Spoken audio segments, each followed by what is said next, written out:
तो श्री नरवाहन नाम के एक व्यक्ति रहते थे वृंदावन के पास में। गांव है भय गांव, वहां पर रहते थे। उस गांव का नाम ही था भय गांव। भय गांव क्यों? बोले सब भयभीत खाते थे उससे। क्यों? निर्वाहन जी इतने क्रूर थे। वृंदावन का मूल उद्देश्य पहले, वहां श्री यमुना जी इतनी विशाल थी कि व्यापार के लिए लोग बड़े बड़े जहाज लेकर के वहां से आया करते थे। आगरा जाते, आगरा दिल्ली को जोड़ने वाली श्री यमुना जी थी, तो व्यापारी लोगों के लिए मार्ग था। वृंदावन तो महाराज क्या बताएं, अब कहने में थोड़ा आज संकुचित होता, पर डकैतों का गढ़ था। वहां पे सब लूट मार करवे वाले बैठे रहते, और जब कभी भी जहाज यमुना जी में होके निकलते तो विशेष रूप से नरवाहन, इसकी पूरी गैंग थी, बड़े महाराज खूब सारे लोग थे।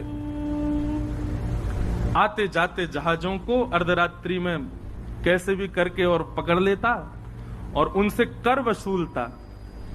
कर तो लेता ही, ऊपर से कुछ ना कुछ लूट मार भी कर लेता। इसलिए सब लोग डरते थे यमुना जी के मार्ग से, दिन दिन में ही निकल जाओ, कहीं रात हो गई तो नरवाहन पकड़ लेगा। ऐसा नरवाहन। तो जब श्री महाप्रभु जी राधा वल्लभ लाल जी को लेकर के वृंदावन में आए तो वर्णन आता है कि आत्मदेव ब्राह्मण जिसकी 2 कन्या थी, उसने खूब धन संपत्ति देकर के भेजा। साज सज्जे, ऐसे सुंदर सुंदर श्रृंगार, ऐसे सुंदर सुंदर सोने चांदी मणि आदि के मुकुट।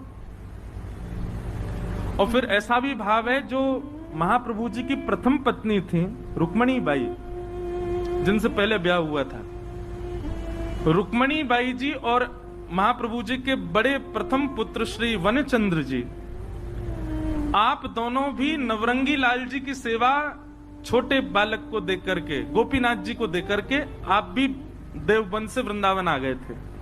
महाप्रभु जी ने ही कहा होगा कि भाई अब यहां सेवा का विस्तार है, आप लोग भी आ जाओ। तो वे भी जब आई तो खूब सारा धन संपन्न लेकर के आई अपने साथ में, धन संपदा।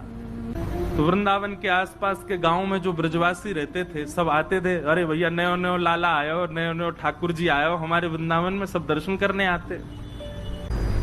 तो सब लोग आते दर्शन करने। कुछ ब्रजवासियों के चित्त में चिंता प्रकट हुई और उन्होंने महाप्रभु जी से कहा, भगवान बड़ा सौभाग्य है कि आप वृंदावन में ठाकुर जी को लेके पधारे हो, पर भगवान यहाँ एक नरवाहन नाम का डाकू रहता है। आपके ठाकुर जी इतने साज सज्जे में विराजते हैं, इतनी संपत्ति और इतने सोने चांदी सब आप लेकर के आए हो, हमें तो भय लगता है कि कोई घर तो है नहीं, कुटिया तो है नहीं, मंदिर तो है नहीं, आप ऐसे ही कुंज निकुंजों में ही रहते हो, और इतनी सारी संपत्ति आपके साथ में आई है, इतने सोने चांदी हीरे जवाहरात सब आए हैं, कहीं अगर उसने आकर के डकैती डाल दी तो बड़ी दिक्कत हो जाएगी। महाप्रभु जी बोले, तो क्या करें, क्या चाहते हैं आप लोग?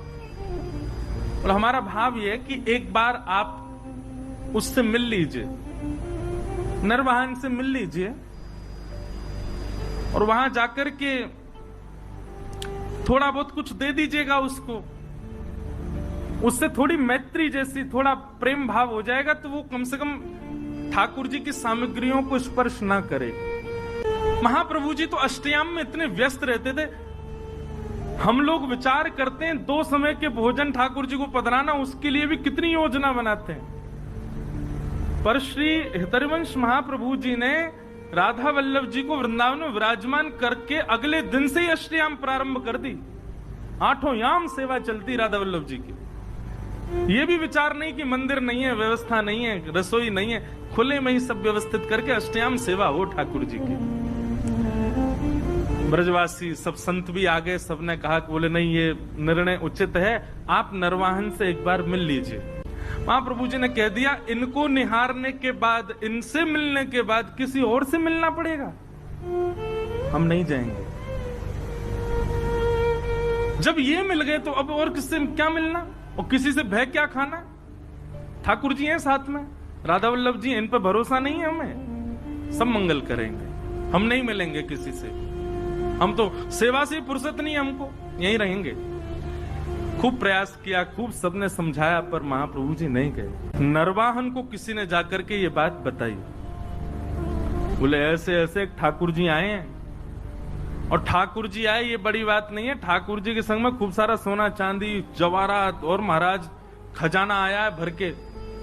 बोले अच्छा, और कहां पर? बोले वृंदावन में, वृंदावन में विराजते हैं। किसी ने यह भी कहा कि जो आचार्य उनको लेकर के आए ठाकुर जी को, उनसे किसी ने प्रस्ताव रखा कि वो आपके पास आके आपसे मिल लें, पर उन्होंने वह भी ठकरा दिया। बोले कि कौन नरवाहन, हम किसी से नहीं मिलेंगे। अब तो नरवाहन को चोट लगी। बोले अच्छा, हमसे मिलने से मना कर दिया? बोले हाँ। कहां पर है? बोले ऊंची ठौर मदनटेर, थोड़े ऊंचा टीला सा था, उस पर विराजते थे ठाकुर जी। कल चलेंगे, हम भी तो देख के आए कैसे ठाकुर जी, कैसे आचार्य। और नरवाहन अपने कुछ सेवकों के साथ में तलवार लेकर के और ऊंची ठौर की ओर बढ़ा। आहा, सुबह सुबह का समय है, मंगला आरती के पश्चात श्री राधा वल्लभ लाल जी का श्रृंगार करके हितरवंश महाप्रभु आचार्य चरण आसन पर विराजमान सन्मुख बैठ करके श्री ठाकुर जी को पद सुना रहे थे। बनी श्री राधा मोहन की जोड़ी, बनी श्री राधा मोहन की जोड़ी। नरवाहन धीरे धीरे समीप जा रहा है, अपनी तलवार से कुंजों को इधर उधर करके फिर आगे प्रवेश करता है। स्वर कानों से भीतर प्रवेश कर रहा है और स्वर में कहे गए शब्दों का चिंतन बनता जा रहा है। हितरवंश महाप्रभु गा रहे हैं और श्री राधा वल्लभ लाल जी सामने विराजमान हैं। अद्भुत छटा है ठाकुर जी की। इतने में ही तलवार से उसने कुंज जो आपस में जुड़ी हुई हैं, इस प्रकार से जैसे अंदर झांक करके देखा, पत्तों की आवाज आई। देख ही रहा था, महाप्रभु जी गा रहे थे। नरवाहन ने जैसे ही तलवार से लता गुल्मों को दूर किया और भीतर झांकने लगा, तो पत्तों की आवाज से महाप्रभु जी ने गाते गाते बस इस प्रकार से पीछे देखा। जैसे कई बार आपने अनुभव किया, कोई पीछे आ जाए, आप पूरे नहीं मुड़ के केवल इतने ही मुड़ते हो, इतने ही मुड़े और आंखों को घुमाते हो देखने के लिए कौन है पीछे। महाप्रभु जी केवल इतने घूमे और आंखों से बस पीछे निहारा। नरवाहन दिखा नहीं उनको, लेकिन नरवाहन को इतना रूप दिखा केवल महाप्रभु जी का। हरिवंश महाप्रभु का इतना मुख देखते ही उसके तो हाथ कंपायमान होने लगे, उसके तो नेत्रों से अश्रुधार गिरने लगे। ना जाने क्यों अपने अवगुण सब अवगुण जैसे दिखने लगे। मनी मन भीतर ही भीतर उसके ना जाने कितनी ग्लानि उत्पन्न होने लगी। वो मानो ये विचार करने लगा, जिस वृंदावन में इतने दिन से मैं ऐसे अनीत कृत्य कर रहा हूं, उस वृंदावन का वास्तविक दर्शन तो आज मुझे हुआ है। जिस वृंदावन को पाकर के भी मैंने उस वृंदावन की योग्यता को नहीं समझा, वो वृंदावन तो ये है। नीचे आचार्य का आधा मुख और पीछे ठाकुर जी का संपूर्ण अंग, इन दोनों का एक साथ दर्शन नरवाहन को हुआ। और केवल दर्शन मात्र से हाथ कांपने लगे, पैर कांपने लगे, स्थिति ऐसी हो गई रुक ही नहीं पा रहा था वहां, दौड़ा नीचे। पीछे सब उसके जो सेवक गए थे साथ में, वो भी दौड़े। क्या हुआ क्या हुआ, अब तो स्थिति बस कुछ समझ ही नहीं आ रहा है क्या स्थिति है। नरवाहन ने भले ही वृंदावन से डकैती करी हो, पर करी तो वृंदावन में।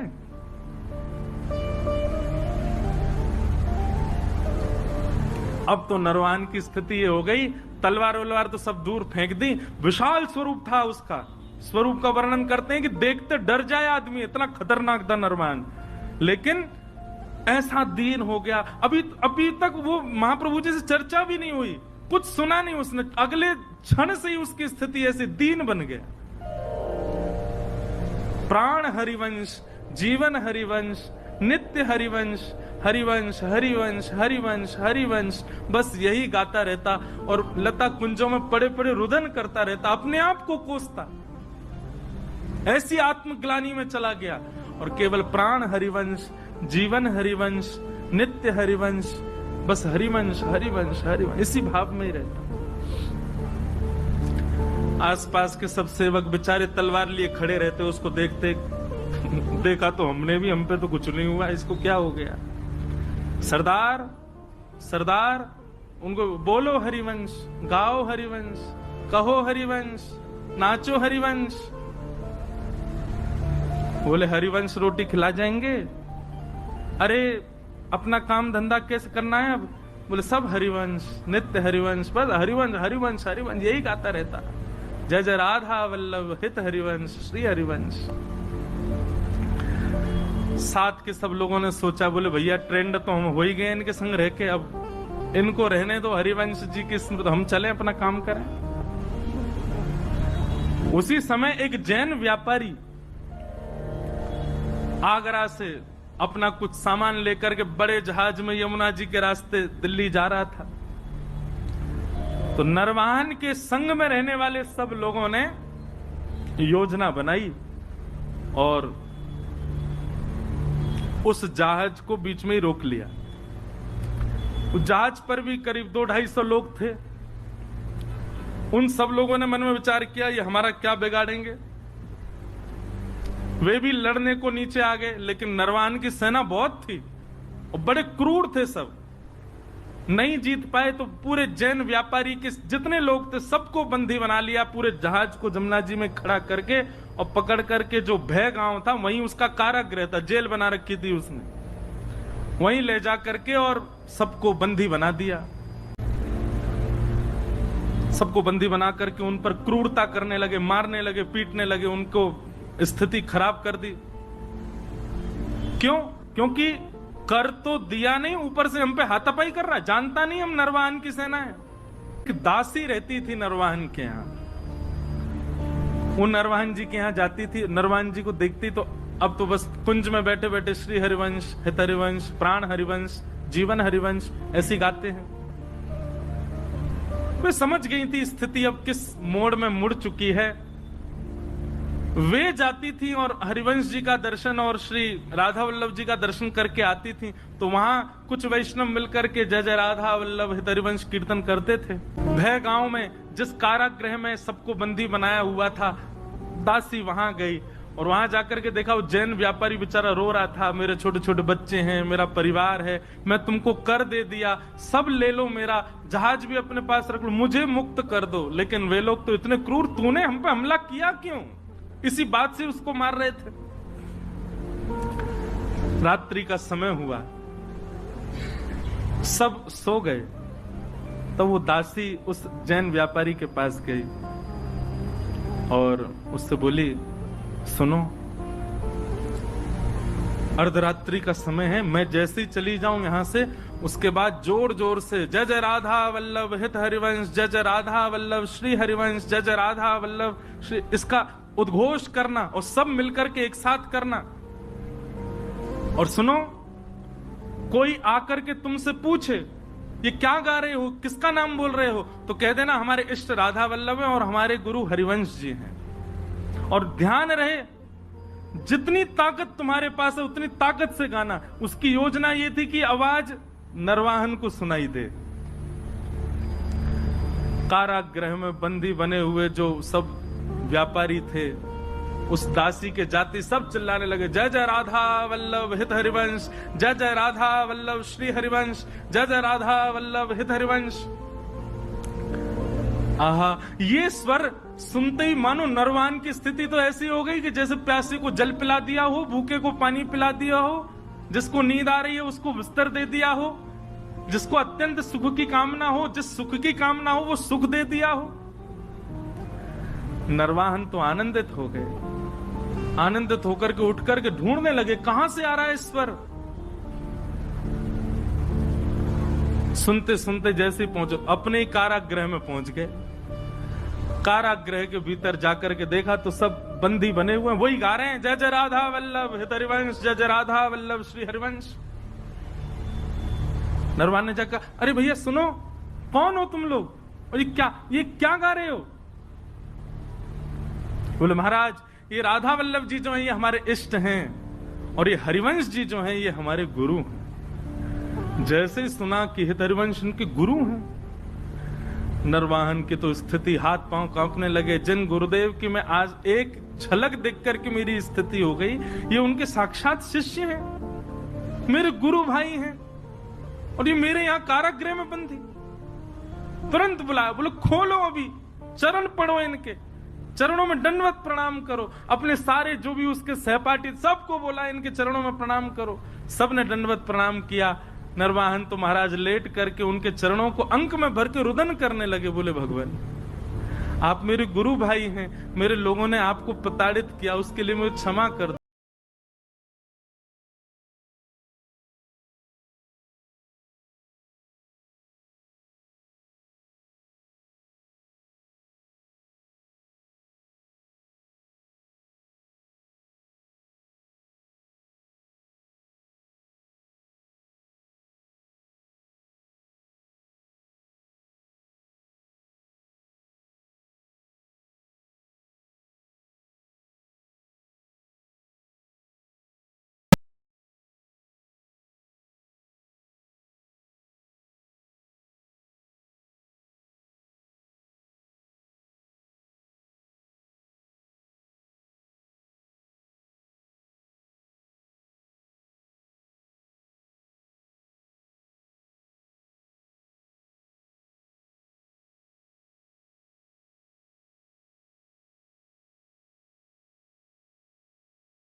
बीच में श्री राधा वल्लभ जी का दर्शन किया।